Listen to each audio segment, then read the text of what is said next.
presentarles dos temas. Uno netamente de aquí, de la bancada del PAN, para nuestra plenaria que arrancará el próximo miércoles 24 y 25 de agosto en la ciudad de Morelia, como ya les habíamos adelantado.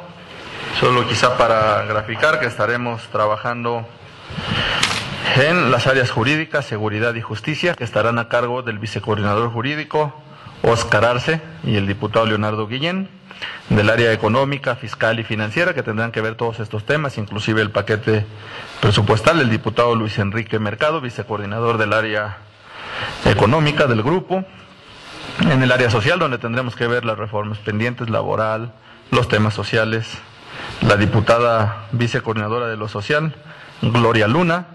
Y en el tema del área del campo, los diversos temas de campo, de desarrollo rural, de desarrollo sustentable, la diputada vicecoordinadora del área del campo, Alba Leonila de Veracruz.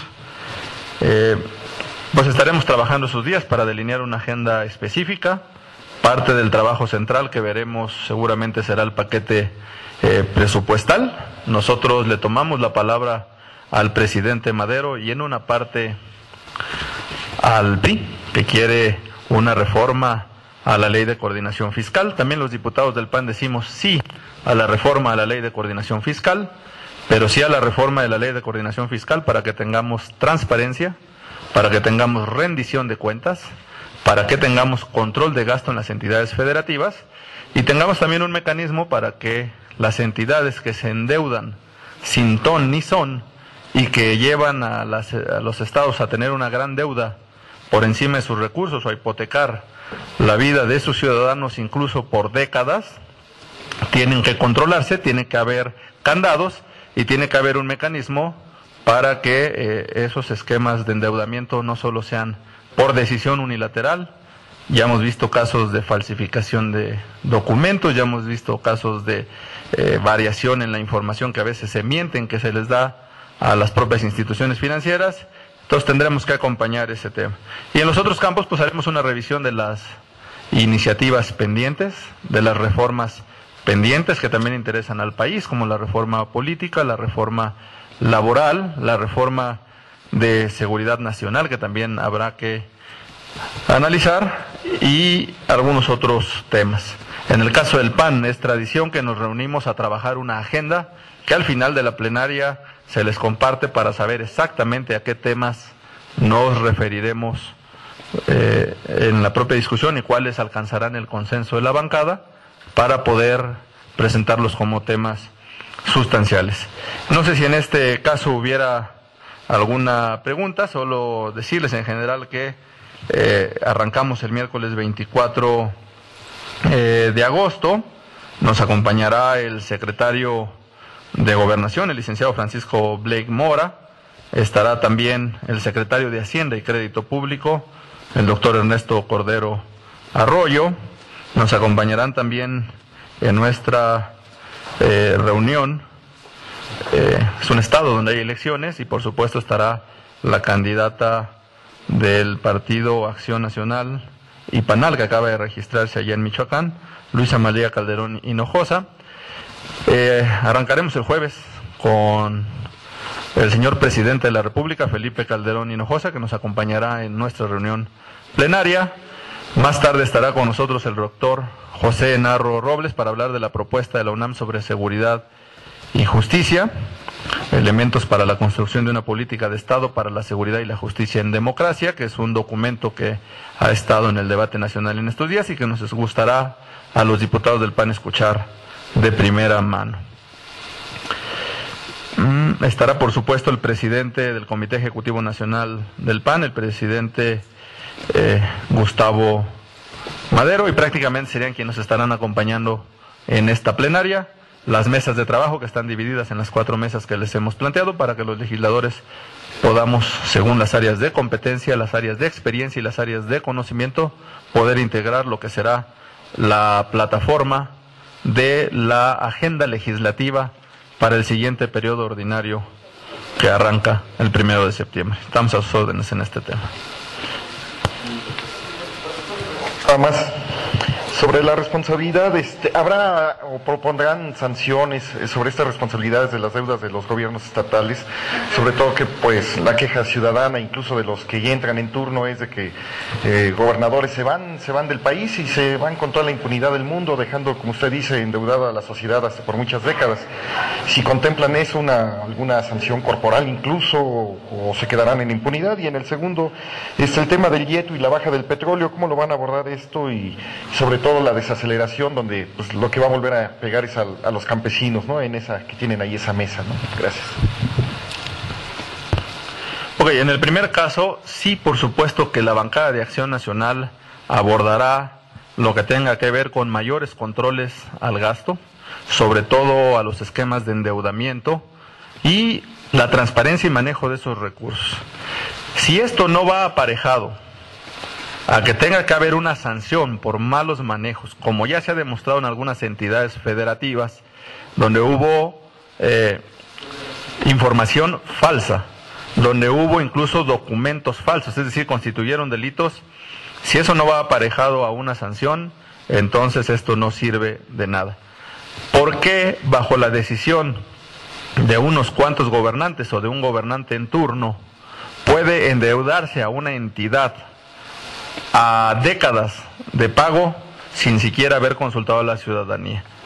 No puede ser que por un supuesto desarrollo o crecimiento, es más, no es condenable la deuda es parte de el desarrollo, no solo en las finanzas públicas, también en las finanzas personales, solo que cuando la deuda supera ingresos, cuando la deuda supera tiempos, cuando la deuda obliga inclusive a generaciones completas a pagar un supuesto desarrollo, pues esos puentes, por más modernos que sean en algunos lugares, dentro de 15 o 20 años serán obsoletos.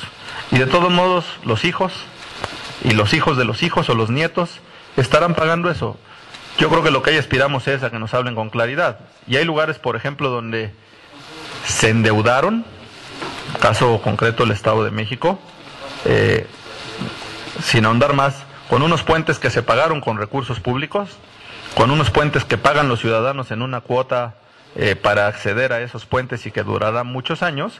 Y entonces, pues, ¿de qué se trató? Además de pagar con recursos públicos, hay que pagar los ciudadanos. Y entonces, ¿qué está pasando con esos recursos? Sí tiene que haber sanciones, sí tiene que haber diversos tipos, desde responsabilidad administrativa hasta, en su caso, cuando se comete una serie de delitos, tiene que haber inclusive responsabilidad penal.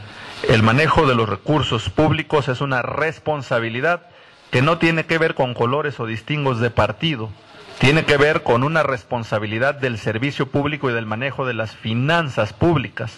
Y en ese contexto, cualquiera del signo, color o credo que maneje recursos y los mal aplique, los dilapide, o bien cometa alguna falta incluso con los ciudadanos por estos endeudamientos, pues tendrá que ser sancionado. Si no, entonces quiere decir que no nos interesa el cuidado del dinero público y que no nos interesa demostrar que las finanzas públicas son para el beneficio de los ciudadanos con hechos y acciones concretos, pero además evaluables, no a capricho personal. Ese dinero es de los ciudadanos y será siempre de los ciudadanos, no es de los gobernantes en turno.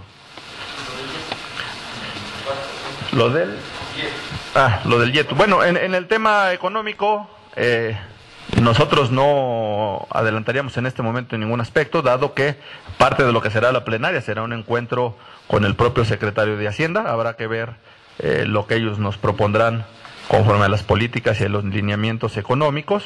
Y una vez también que llegue el paquete presupuestal lo haremos. Seguramente al final de nuestra plenaria les estaremos informando concretamente qué temas encontraron acuerdo, pero nosotros primero esperaremos tener de primera mano la información, cómo se vislumbra este próximo periodo en materia económica. Diputado, aquí atrás, le pregunto sobre, dice que le toman la palabra al PRI para cambiar la ley de coordinación fiscal. ¿Ustedes estarían dispuestos a reformar en esta espíritu de transparencia, a reformar lo que es el ramo 23, que son justamente las transferencias del gobierno federal y donde pues no hay reglas de operación? ¿Ahí le entrarían ustedes? ¿Y qué opina del asunto de blindar el presupuesto para evitar que los recursos se vayan a cuestiones de campaña? Primero, cuando decimos que le tomamos la propuesta al PRI de reformar la ley de coordinación fiscal, es que sí, vamos a reformar la ley de coordinación fiscal, pero no a modo. no a como a mí me conviene, no para que me tapen mis deudas, mis malos manejos, no para que todo cambie y para que nada cambie, ¿no? Sí, entremos de una reforma de fondo para saber en qué se quiere el dinero y cómo se va a gastar. ¿Quién está obligado a demostrar en qué se gastó ese dinero y si fue lo adecuado o no? Y también entrémosle al tema. Cualquier institución financiera en una deuda personal, cuando uno se excede en el tema de crédito y no paga, tiene una sanción inmediata, no te vuelven a prestar. ¿Qué quiere decir? Que aquellos que han endeudado por décadas a las familias de sus entidades, hay que abrirles nuevas líneas de crédito premiándolos como si hubieran hecho lo correcto. Por supuesto que no, hay que sancionarlos. Sí hay que cuidar que quienes no paguen doble esta falta de escrúpulos y de control financiero sean los ciudadanos. Pues el castigo no es para los ciudadanos. A ellos les impusieron esa deuda, a ellos no les preguntaron qué se iba a hacer con esos recursos y entonces no puede haber una sanción doble. Pero sí se tiene que reformar esta ley en razón de que ya las entidades federativas y los municipios dejen de ser pequeños reinos feudales donde solo se rinde cuenta entre los pequeños reyesuelos que creen que el dinero es de ellos y no de los ciudadanos. Eso ya pasó o debe pasar en este país a la historia. Es una gran deuda que municipios y entidades federativas deben de rendir cuentas de los dineros, ser transparentes con el manejo de los recursos y, aun cuando a veces están dentro del margen de la ley, darle un seguimiento escrupuloso a qué pasó con ese dinero. Si en una década hay entidades que de pasar de finanzas sanas a un endeudamiento que pagarán por muchísimos años las familias, eso nos obliga a hacer una reflexión profunda. Y no un momento concreto decir, denme más dinero para que yo siga gastando, siga mintiendo, siga endeudando y no tenga ningún resultado. El ramo 23. Es parte de la discusión en lo integral. Yo no aplicaría concretamente ninguno, pero sería lo mismo. Todas las partidas tienen que tener controles, todas las partidas tienen que tener transparencia, todas las partidas tienen que ser demostrables en qué se ha gastado. Porque hay muchos mitos sobre los temas de dónde se usa o no el recurso. Por lo menos a nivel federal sí hay candados, por lo menos a nivel federal sí hay controles que no tienen las entidades federativas. Y en cuanto a blindar el presupuesto, ha sido una exigencia permanente de Acción Nacional. El presupuesto tiene que estar blindado permanentemente de cualquier orden o nivel de gobierno para que los recursos se usen en beneficio de los ciudadanos conforme a la aplicación estricta de la ley. Diputado, yo le preguntaría dos asuntos que no tienen que ver con uno en relación a lo que se mencionaba el fin de semana, que la diputada Josefina Vázquez dejaba el cargo, pero de la presidencia de la Junta de Coordinación, y se confunde, ¿no?, con que deja ya la diputación, ese, y el otro en relación a los hechos ocurridos en un estadio de fútbol en Torreón. ¿Qué nos puede decir al respecto?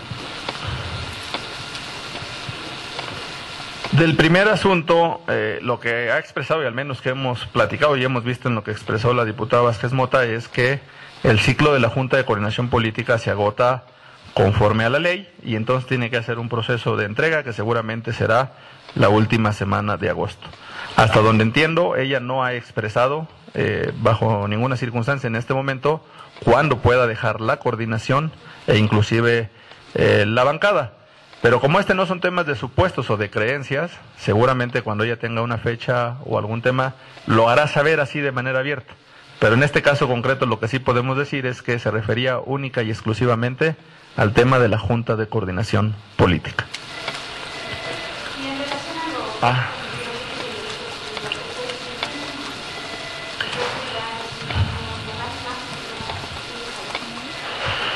Bueno, lo primero que yo haría es una condena total y absoluta a nombre de la bancada de estos hechos, pero resultan muy extrañas algunas cuestiones que en general tienen que ver con un tema del orden local y no estamos para echar culpas unos a otros, pero es muy extraño que hace algunos días nos digan que estamos en Coahuila, York, estamos casi al nivel de un desarrollo económico con una deuda extrema que ha habido en esa entidad, que por lo menos cualquier ciudadano pudiese ver reflejado no solo en infraestructura, sino en materia de seguridad, de paz y de tranquilidad. Porque este Estado, que nos lo quieren vender con una gran jauja como un paraíso terrenal de tranquilidad y paz, hoy se demuestra que no es así. Yo lo que diría es, hay una gran responsabilidad de la autoridad local por esclarecer esos hechos y decirnos qué es lo que está pasando. Hay interés de generar una ola de terror. No son hechos que los propios ciudadanos narran, y están las versiones en Twitter y están algunas otras versiones que dicen que viven eso un día y otro también. Quizá hoy lo más crudo de esta situación fue que se documentó incluso en televisión y que eso generó una gran expectativa, pero los ciudadanos dicen que eso no es nuevo, que eso lo viven todos los días, que todos los días están en peligro de perder inclusive la vida. Por lo tanto, el llamado es, ¿qué más cuentas nos tiene que rendir el señor Moreira de Coahuila? Es muy extraño que haya una deuda enorme, es muy extraño que hayan mentido en información financiera, es muy extraño que hayan mentido a las calificadoras y a la Secretaría de Hacienda, y ahora es muy extraño que se trate de desviar la atención, porque eso pareciera, a todas luces, parece que hay una intención de que este tema se publicitara muy grande, nada menos en un partido que estaba televisado en televisoras nacionales e incluso internacionales. Por eso el tema del llamado es, ¿qué está pasando en realidad? Y solo las autoridades locales tienen que rendirnos cuentas y decirnos de qué se trata, porque si eso que hoy vimos pudiera generar una psicosis nacional y que seguramente a todos nos impacta, el problema está ahí, concreto, en Coahuila. No es nuevo, es muy añejo y los ciudadanos ya están cansados de eso. Yo aprovecho para hacer un llamado. ¿Y las reformas pendientes cuándo? Que son más allá de gobiernos y que son más allá de periodos y de niveles de gobierno. Y yo aprovecho para decirlo en lo siguiente. Dice una frase, un dicho muy coloquial, que hay que pasar de las palabras a los hechos.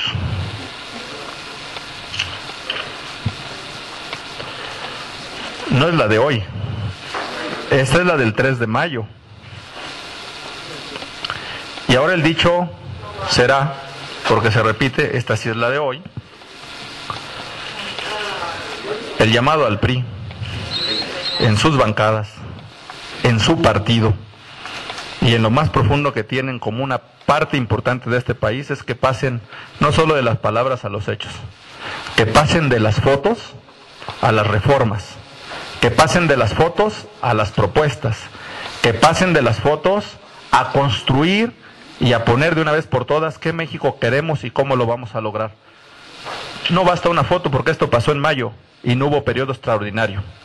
No basta una foto porque se comprometieron a sacar reforma política, laboral y otras, y no pasó nada.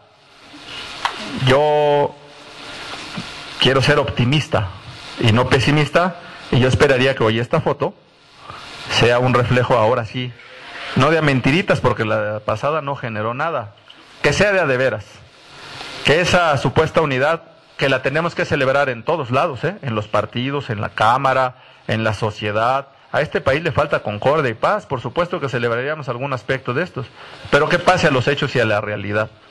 Hay muchas iniciativas del Senado, del PRI, de los senadores del PRI, que han frenado a los diputados del PRI, y viceversa. Entonces hoy pasemos de los hechos a la realidad.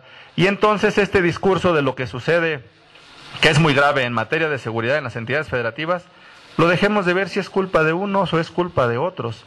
Asumamos la responsabilidad de tomar el toro por los cuernos y de empezar a proponer cuestiones que no le queden duda a nadie quiénes son los culpables. Yo preferiría pensar en quiénes somos los responsables de que esto se pueda solucionar, y yo creo que ahí los partidos, la Cámara y todos tenemos una gran responsabilidad.